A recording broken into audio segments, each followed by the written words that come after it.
Hi, everyone. How you doing? Hanging in there? Good. Okay. I'm not nervous at all to do this. It's a friendly group. Thanks for being here. Before I get started, I want to ask y'all to help me with one thing, though, just to help calm my nerves. Can everybody just take a big, deep breath with me? Hold it, and let that out. All right. Everybody feeling good?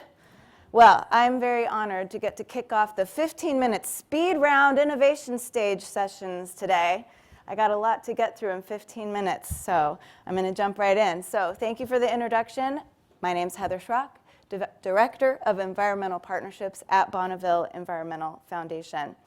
Now, I'm here today to talk about water stewardship, but I do want to tell you a little bit about BEF first. Let's see. Oop, nope. Spoiler, darn it. So I am going to read our mission statement to you because it is so core to who we are, just so you understand a little bit about us. Our mission is we bring together partners across all sectors of society to co-create innovative solutions that address climate challenges by restoring freshwater ecosystems and catalyzing a clean energy future for all. And that for all are the two most important words in our mission statement because we believe fresh water and renewable energy should be for all, not just those that can afford it, but for all communities. So we have kind of four main areas of work at BEF. I'll start with renewables. Our renewables team does some incredible work deploying equitable renewable energy systems, mostly in the Pacific Northwest. We're working a little bit in Arizona as well. We work with low-income communities, tribal nations, rural communities, again, trying to get renewable energy out there for all, not just for climate challenges, but for resilience for those communities to help them have better access to energy when they need it. Water, I'm going to come back to that, but we do kind of have two sides to our water work. We have our Watersheds program, which focuses on holistic watershed health planning, long-term holistic watershed health planning. We have a lot of cool programs with that, everything from beaver and orca restoration programs, habitat restoration, tree planting, a lot of the things that you might traditionally think of an environmental organization does. And then we have our Business for Water Stewardship program, which is what I'm going to talk about in a little bit. Out of our renewables program grew our education program called CE Bright Futures. And with that program, we are doing curriculum development across the country, working with educators and school districts using renewable energy as the platform for STEM education concepts and curriculum that will live in these school districts for 10 to 15 years. That program has won the EPA Green Power Award twice. We're really proud of that. And then we have our environmental products. So in addition to water restoration certificates, which I will talk about in a little bit, we also do provide high impact, high integrity carbon credits and renewable energy certificates. We get to work with a lot of businesses, including some of you out there today, to help you address your carbon, energy, and water footprints. And I'm proud to say we are the environmental partner of this conference today, helping to mitigate the carbon, energy, and water footprint. And the revenue, most importantly, the revenue from that program, we have lots of sources of revenue as a nonprofit, but this is an important source of revenue that funds all of these programs. So you might be asking yourself, what is a 25-year-old environmental nonprofit doing up here on an innovation stage? We're not a tech company, we're not a software company, we're not a startup. We don't spend a ton of money on marketing and PR.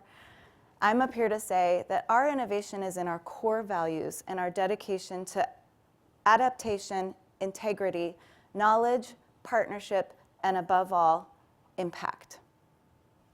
So let's talk about water. Anybody recognize this? I heard it out there. Yell it out. This is the water cycle. For me, it was about third grade with Sister Barbara Rose. We drew this beautiful picture, and it was so balanced. I was a little ballerina back then, so everything was a dance. It was so balanced.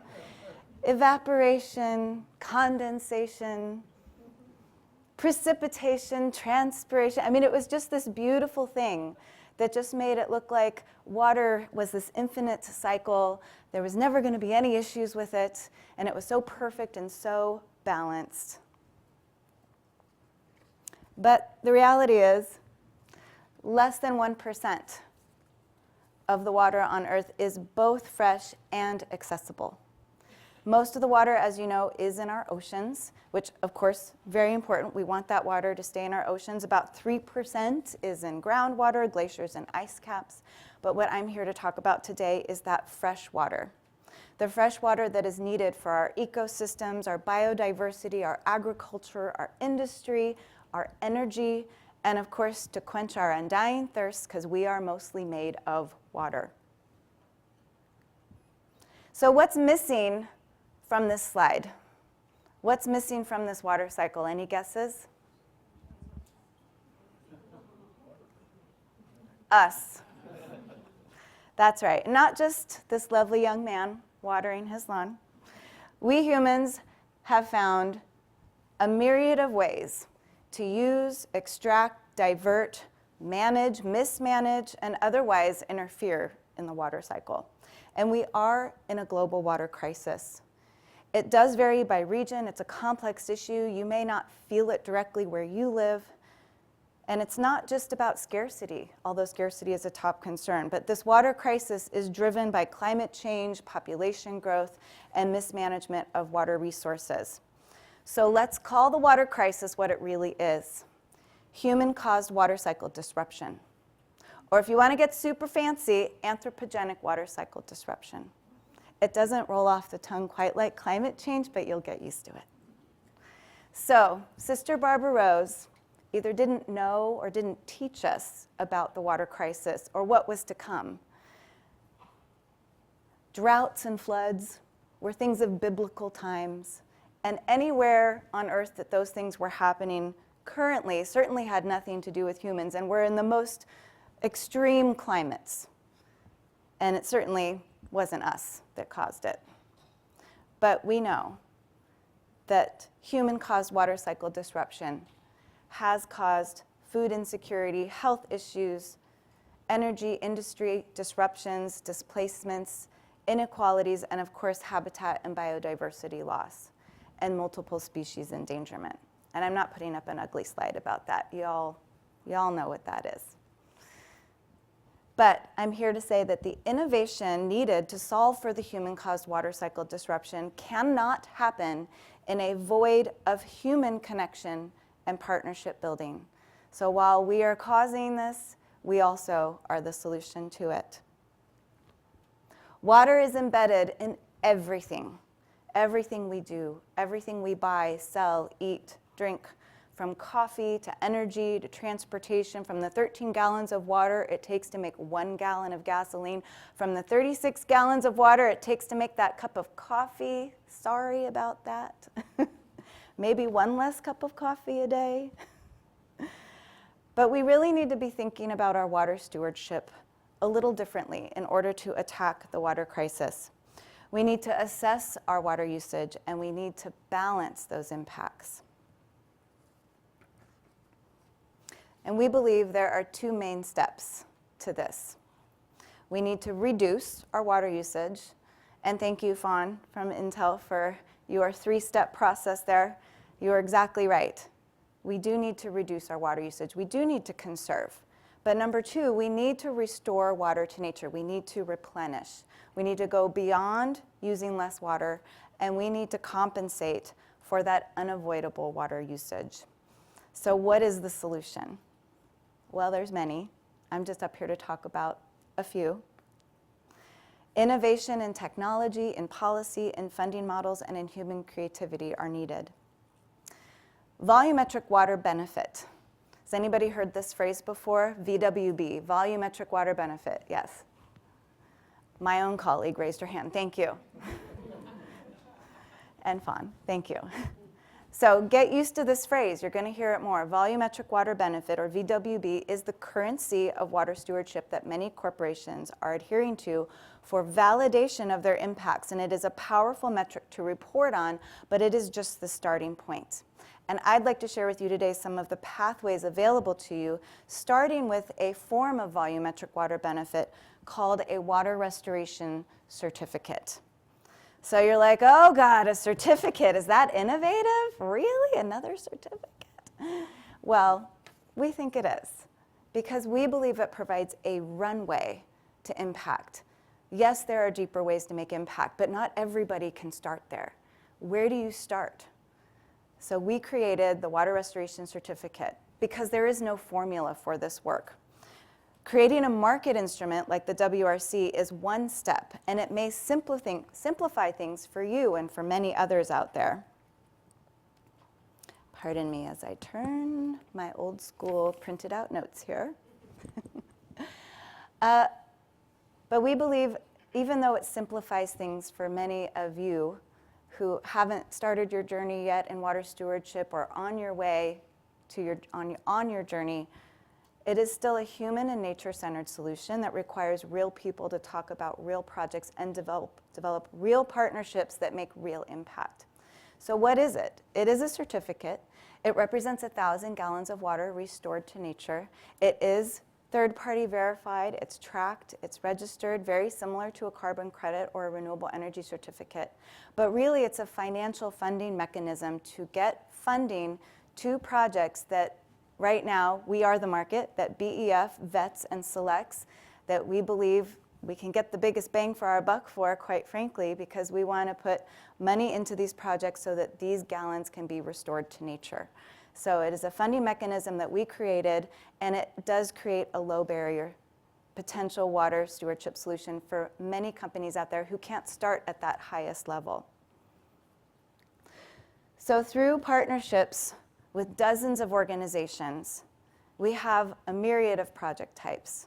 Just as there are a myriad of ways that we humans interfere with the water cycle, there are a myriad of ways we can get it back. And I don't have time today, unfortunately, to talk about each of these, but I'll be at one of the breakout tables if you want to ask questions about any of these specifically. But there are so many ways that we are restoring water to nature. Will the WRC solve the water crisis? Maybe not, but it certainly presents a low barrier solution and a pathway to even more meaningful action. You might call it the gateway drug to corporate water stewardship. So what is that more meaningful action, you ask? Business for Water Stewardship, our program, has been working already with many of the largest water users on the planet. We already work with Intel, Google, Meta, Coca-Cola, Procter & Gamble, and we work with them to build longer-term, higher impact approaches. So whether you are in product manufacturing, food and beverage, data, tech, AI, or industrial sectors, there are solutions waiting for your commitment. We build portfolios of geographically relevant projects, and these portfolios support claims against multi-year targets. So we develop strategies and engage multi-sector partnerships that directly align with the shared water challenges and hopefully the corporate goals at the same time. So between WRCs and Business for Water Stewardship, we have a lot to offer on this continuum, and we continue to build out more offerings in the water stewardship space as our clients and our watershed health needs grow. And I'm proud to show this slide of what we've accomplished so far. Through 152 NGO partners and 120 companies engaging with our programs, 540 projects have been funded, which has resulted in 70.5 billion gallons restored. Really proud of that, but we have a lot more work to do. Oh, wow. Thank you. Sorry, and I got to read this one because 15 minutes, I got to get it right. We believe businesses have an opportunity and a responsibility to ensure that their operations and investments improve communities and ecosystems where they do business. In water-stressed regions, that responsibility is deeply rooted in how we value, use, and protect water. That's why we help businesses work collaboratively with community and policy stakeholders to advance these solutions that ensure people, economies, and ecosystems have enough clean, fresh water to flourish. As I've said, we already work with many of the largest water users on the planet, and now we need to work with the next 1,000 water users and the next 1,000 after that. And we will work with you at any point on your water stewardship journey. So I hope it's you that we get to work with next. And if you want to help us out, I'd love it if you took this water assessment and gave us a little information about your own water stewardship journey. I will have this QR code printed also on our breakout table, but we need more information about what you all want, what you're doing already, what you have questions about. And this is just a short 5-question little survey. If you would take this and help us out, and I hope we get to work with all of you next. And please come see me and my colleague at our breakout session. Thank you so much, everybody. Thank you, Heather.